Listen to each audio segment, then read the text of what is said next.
শিক্ষিত, সমাজ উন্নয়নের মতো তাদের মেধা দক্ষতা আছে, এই সমস্ত লোক আমরা বাইছা নেব ইনশাআল্লাহ। জাতীয় পার্টি, বিএনপি, তারপর আওয়ামী লীগ, এদেরকে সবাইকেই দেখা হয়েছে।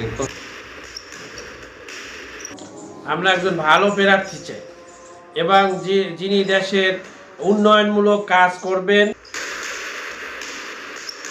17 বছর আমরা ভোট দিতে পারি নাই, এবার আমরা সুস্থভাবে ভোট দেওয়ার আল্লাহর রহমতে পারবো।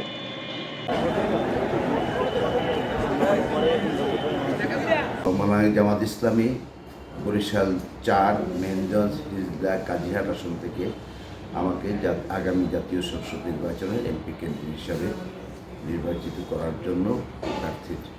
সততা ও প্রচারণায় মেহেন্দিগঞ্জের আস্থা এখন আব্দুল জব্বার। ত্রয়োদশ জাতীয় সংসদ নির্বাচনকে সামনে রেখে বরিশাল 4 মেহেন্দিগঞ্জ হিজলা কাজিরহাট আসনে জামায়াতের চূড়ান্ত প্রার্থী অধ্যাপক আব্দুল জব্বার। এ আসনে জামায়াত ইসলামী অধ্যাপক আব্দুল জব্বারের নাম ঘোষণা করেন। প্রার্থী ঘোষণার পর থেকেই তিনি ধারাবাহিকভাবে নির্বাচন প্রচারণা চালিয়ে যাচ্ছেন।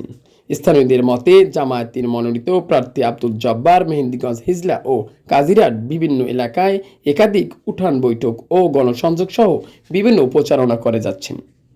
এতে অন্য দলের মধ্যে দেখা দিয়েছে নানা ক্ষোভ। রাতের আধারে বাড়ি পোড়ানো সহ বিভিন্ন এলাকায় জামায়াত ইসলামীর বিলবোর্ড পুড়িয়ে দেওয়ার অভিযোগও উঠে এসেছে।